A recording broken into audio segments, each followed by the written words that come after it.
Hello guys, this is the video of contract. So first video में हमने देखा था कि कॉन्ट्रैक्ट क्या है और कॉन्ट्रैक्ट और एग्रीमेंट के बीच का डिफरेंस। आज हम देखेंगे essentials of a valid contract. तो चलिए देखते हैं। फर्स्ट हमारा जो एसेंशियल है वो है offer and acceptance. Offer, let's suppose मैंने आपको एक ऑफर दिया कि क्या आप मुझसे ये ब्लैक पेन 20 रुपए का खरीदना चाहेंगे। तो मैंने आपसे क्या किया, ऑफर। अब अगर आप मुझसे ये कहते हैं कि हाँ मैं आपसे ये 20 रुपए का ब्लैक पेन खरीदना चाहूंगा, सो आपने क्या किया, acceptance. So the person who made the offer is known as offeror and the person to whom the offer is made is known as offeree. मतलब जो पर्सन ऑफर कर रहा है वो ऑफरर कहलाएगा और जिसके लिए ऑफर है वो ऑफरी कहलाएगा।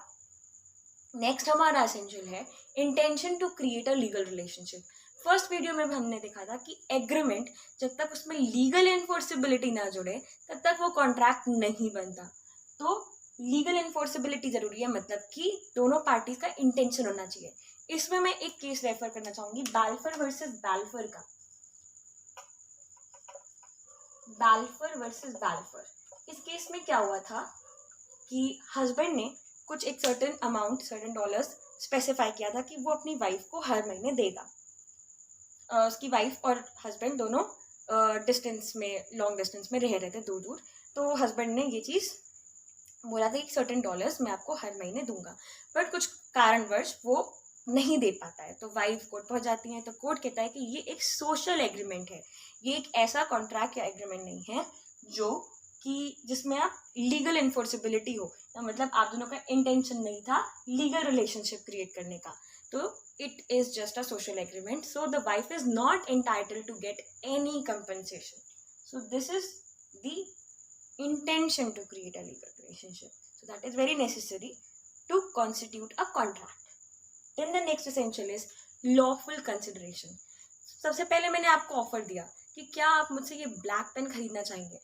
ऑफर के बदले मैंने आपसे कुछ मांगा भी, क्या, पैसे।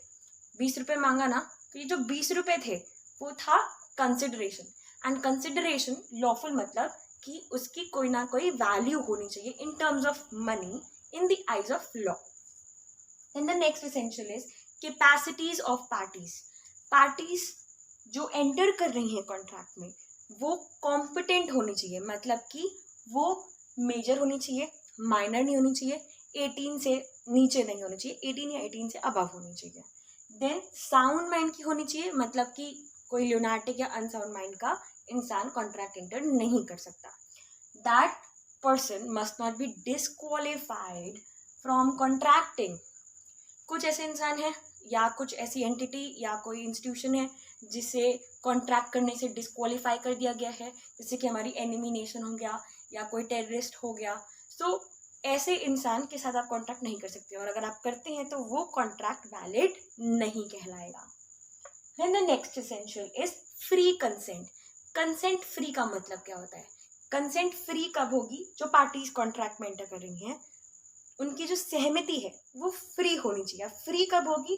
जब वो 5 फैक्टर से प्रभावित नहीं होगी, अफेक्टेड नहीं होगी, जैसे कि coercion, undue influence, misrepresentation, fraud, mistake. So ये 5 फैक्टर से अफेक्टेड नहीं होगी, तब हमारी कंसेंट फ्री कहलाएगी।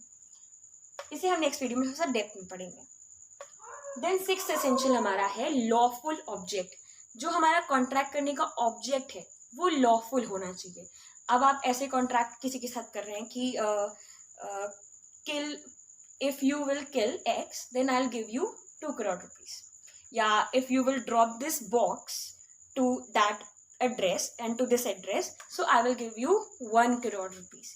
Something like that. अगर आप कुछ करप्टेड एक्टिविटी या कोई भी ऐसी एक्टिविटी जो कि अनलॉफुल है उसे लॉ में अनलॉ, मतलब लॉ के हिसाब से मतलब गलत माना जाता है, जिसके लिए आपको पनिशमेंट नहीं मिलती। जैसे कि इंडियन पीनल कोड में जितनी भी एक्टिविटीज लिखी हुई हैं, क्राइम्स हैं, आप कमिट करते हो, ऑफेंस कमिट करते हो, या इंडियन कॉन्ट्रैक्ट एक्ट में के अकॉर्डिंग कुछ आप गलत करते हो, तो वो सारी चीजें आपकी अनलॉफुल कहलाएगी। तो आपका जो ऑब्जेक्ट है कॉन्ट्रैक्ट करने का वो लॉफुल होना चाहिए, ठीक है।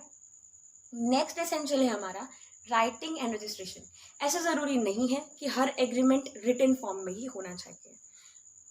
कोई एग्रीमेंट ओरल बेसिस पे भी हो सकता है, अनलेस कोई ऐसा लॉ है जो स्पेसिफाई कर रहा है कि हाँ it is required to register in writing.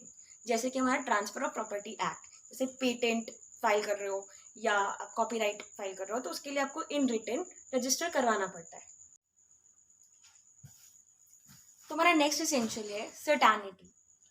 अब आप कॉन्ट्रैक्ट कर रहे हो, उसमें सर्टेनिटी बहुत इंपॉर्टेंट है. जैसे कि आप कॉन्ट्रैक्ट करते हो, I want to sell this car at a certain price.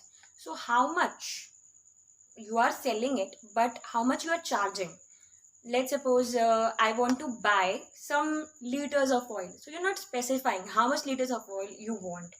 So you must specify, you must be certain how much quantity, what is the quality, quality, everything must be certain. कोई भी uncertainty नहीं होनी चाहिए. Then the another essential is possibility of performance. आप जो contract आप perform कर रहे हो उसकी कुछ पॉसिबिलिटी होनी चाहिए. अब जैसे कि अगर कोई इंसान बोले कि मैं मरे हुए इंसान में जान फूंक दूंगा, उसमें आत्मा वापस लेकर आ जाऊंगा, तो ये चीज़ पॉसिबल नहीं है. या मैं बोलती हूँ कि मैं चांद तारे तोड़ के ले आऊँगा अगर आप मुझे इतने सारे पैसे दोगे, समथिंग ऐसा जो कि पॉसिबल नहीं है. तो पॉसिबिलिटी ऑफ परफॉर्मेंस बहुत मैटर करती है. Then another essential is not expressly declared void. ऐसी एग्रीमेंट जो कि एक्सप्रेसली जिन्हें इंडियन कॉन्ट्रैक्ट एक्ट में वॉइड डिक्लेयर किया गया है, ऐसे एग्रीमेंट नहीं होने चाहिए. अब ऐसे कौन कौन से एग्रीमेंट है?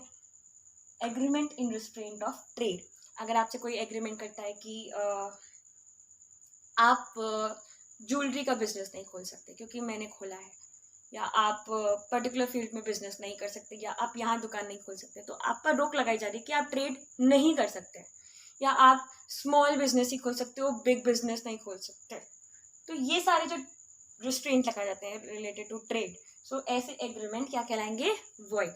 या आप किसी के साथ एग्रीमेंट करते हो कि आपको मैं 10 करोड़ दूंगा बट आप पूरी जिंदगी शादी नहीं करोगे, या आप शादी करोगे तो इसी से करोगे वरना नहीं कर सकते. तो ये आप पर रोक लगाई जा रही है कि आप की शादी के ऊपर, तो that is the right you have. So उस राइट पर रोक लगाना, ऐसे एग्रीमेंट क्या कहलाएंगे? वॉइड. देन आप ऐसा कोई एग्रीमेंट किया कि आप लीगली प्रोसीड नहीं कर सकते, मतलब आपके साथ कुछ गलत हुआ बट आप कोर्ट में नहीं जा सकते, आप अपना केस लेके नहीं जा सकते, कोई केस फाइल नहीं कर सकते, सो आप लीगली प्रोसीड नहीं कर सकते, तो ऐसे एग्रीमेंट भी वॉइड कहलाएंगे. So that's it for today. Thank you for watching.